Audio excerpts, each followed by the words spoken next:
When we got there, I remember seeing white only water fountains and white only bathrooms.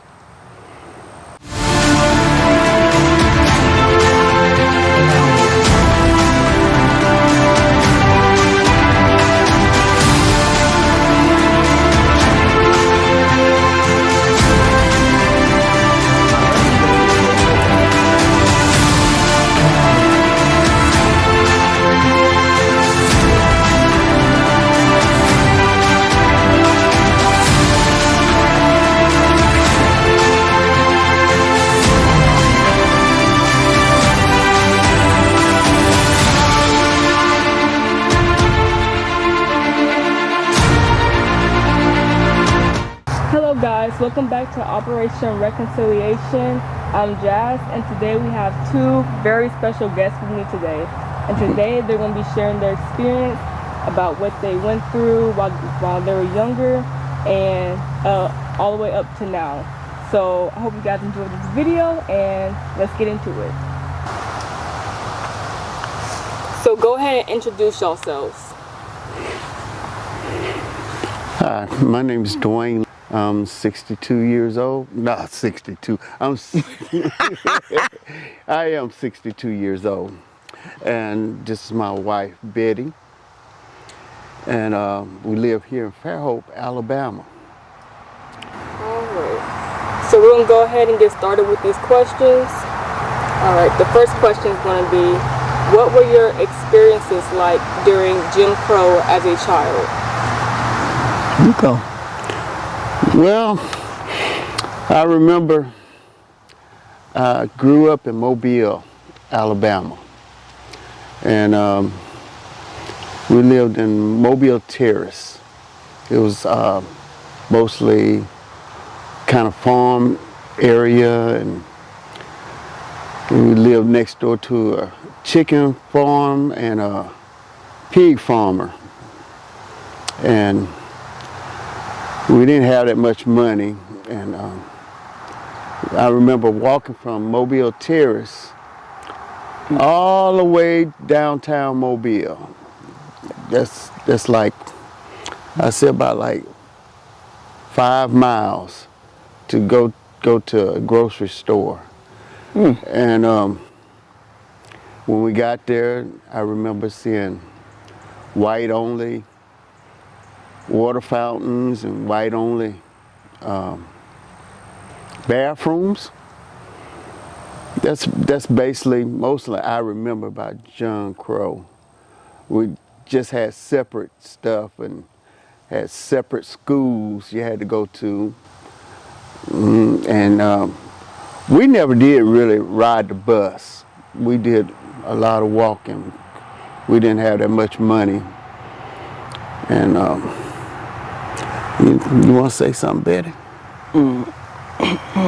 I do not remember all about the Jim Crow thing, but I do remember some of the things my mama told me, that they didn't let people or women work at Hayes Davis, and she told the men that she can do work better than them, and they did not believe her, but my mom got the job and she did better than the men did. And that, to me, that was a blessing, because, I mean, God gave her so much strength and so much willpower that most of everything she did, the Lord let her do it as unto Him. And my mother was a blessing to us. Wow. And this is amazing and kind of crazy how this was only, what, 60 years ago? Some people may think that this less than 60 years ago. Less than 60? Less than 60, Wow. because I was born in 1960. Wow. And some people would think that this is America. This maybe happened hundreds of years ago. Yeah. No. This was less than 60 years ago. Yeah. Yes. Wow. Okay, so how did that affect you growing up? You know what? I really didn't think about it. Didn't think about racism or anything. Not until I say we had moved away, and when we came back in and I got into the 6th grade. That's the first time I ever knew there was some kind of race problem. See, I grew up around white folks. Never thought about skin color, even though we was one of the few families that was in Ponca City, Oklahoma. Black folks. You had a black neighborhood. There was like maybe 10 families there in the whole city at that time. And my dad worked for Conoco Oil Company, one of the few black folks that had a real good job back then. And I remember being there. I tell you what, in the 4th grade, I remember we had to go to a dance. This is when I realized the difference between white and black. They made us have to go to a dance and made us square dance. Square dance. That was something new to me, and they made me square dance. And I had this white girl. She showed me how to square dance and stuff, and then found out she was my same age, born on the same day I was on. Yeah. I remember me and my sisters, we was the only blacks in the whole school. And it was a Catholic school.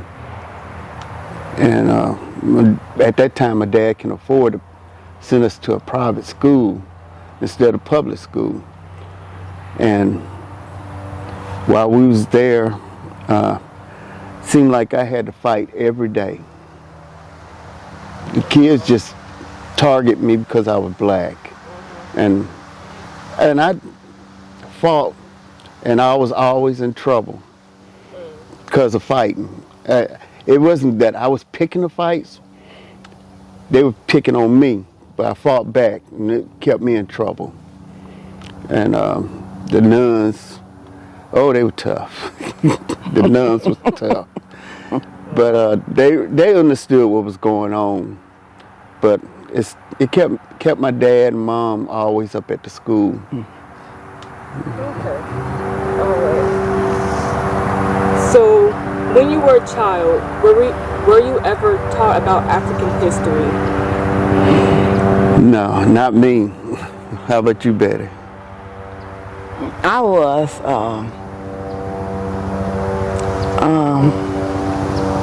taught about all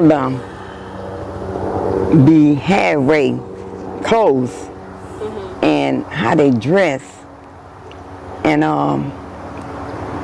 what they eat and drinking out of the nasty water. But that might be in some spot, but places, but it ain't in all the places. And that was a shock to me because I thought all of them was alike. But I really do want to go there one day. And then you were talking about what they were eating and what they were drinking. So you're saying that what the media shows here is that the Africans over there are eating basically junk. Like mush. That's what they call it. Yeah. Whatever they could find. Yeah. Whatever they could catch. Yeah. Wow. So, where were you and how did you feel when you first found out that your ancestors were enslaved and that you came from enslaved Africans? I found out basically when I was in high school. I guess that was back in the late 70s that my ancestors came over on the last slave ship over in Mobile. What's it called? Trinity Garden? Not Trinity Garden, but Africa Plateau. Yeah. They call it Africa Town now. But he came off that ship, and basically when he stepped foot here on United States soil, he was basically a free man. So he was only a slave for just the boat trip over. And I don't know too much about him, and my dad passed away before he could tell me mostly about everybody. I remember meeting my great-great-grandfather back in the day. He lived over there right off the bay, Mobile Bay in Bowen County, over there for Parks, I think it's Park City. And the house was a little small house, and right where Moe's restaurant is now, that used to be his house. And I didn't know too much about him. All I know is he was kind of light-skinned. And I thought that was strange for a black person to be light-skinned. Come to find out, there was one of my ancestors married a white man. She married a white man, and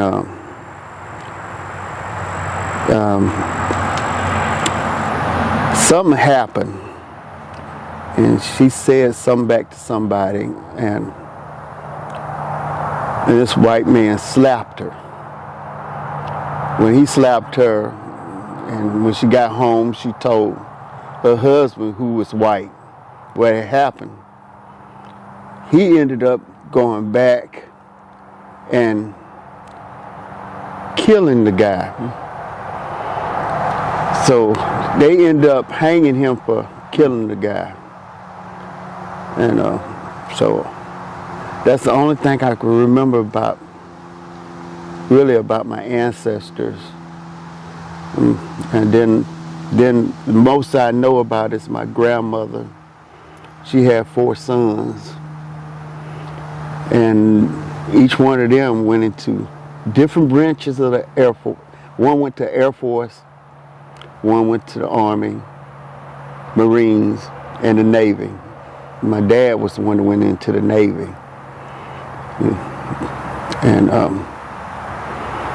they lived over there where they called the Bottoms, right over there by Bishop's State, off Martin Luther King Drive in Mobile. They used to call that the Avenue. That's all, used to be all black businesses, and it was real popular then. If you wanted to buy some or go do anything, you go to the Avenue, they probably had it there. Okay. So I know we kind of already talked about this a little bit, but what did you think about Africa growing up? Did you have positive or negative thoughts about it? I really didn't think about it when I grew up. I just saw what I saw on TV, like the Tarzan movies, and I thought all Africans were half naked, and we was all mostly tribal riots all the time, killing each other, and wanting to kill the white man. I just didn't understand it back then, but I know that most of that was how white folks saw us. And so do you believe that most of us think that way about Africans in Africa is because of our lack of education we get here? Yeah. yes. When I went to college, I took a black history lesson because I thought it would be an easy credit. And when I got there, whoa, I didn't know nothing about black history until I took that course. All the things that black folks had done, and just really opened my eyes that I really haven't been taught nothing about black history. Well, in my days, because I'm older than him, I remember a lot of things like my mama taught us and what we saw. The bathroom of white people, and we could not go in there. And like drinking water, even going to different stores, you couldn't. Us by being black, we were not allowed to go in there. Had to Some come to the stores, back doors. Yeah, sure did. And get what we want. You had to like sneak to the back door, really, before them white people get in there. And hope that a black person come to Serve the you. back door to serve you. Yeah. Because a white person came and they were really, Scared. no, they kind of treated you differently. Oh yeah, they did. Yeah. Even though they treated you, that you could tell that you really wasn't wanted there. Yeah. So that's just a bit more details about how things were about 50 something years ago. Yeah. Okay, so do you think your views about Africa and Africans has changed over time? Oh yeah. Yeah. Oh yeah. Just by talking to certain people that done been over there and came back, tell you how nice it is. It's not really all like they say grass huts and dirt floors. They got some nice homes over there.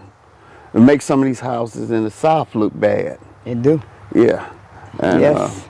And the people don't dress the way that they show on TV. Matter of fact, some of the clothes they wear, I wish we could wear them around here. Amen. Me too. Yeah. All right, so the last final question is, would you like to go to Africa one day? Yes. Yes, I would. I would like to at least see it for myself. Yeah. Yeah. Okay, well, thank you so much for doing this interview with us. Is there anything y'all like to say? No, thank you for having us listen. on it and listening to us. All right. Go ahead and say your byes. Goodbye. Bye-bye.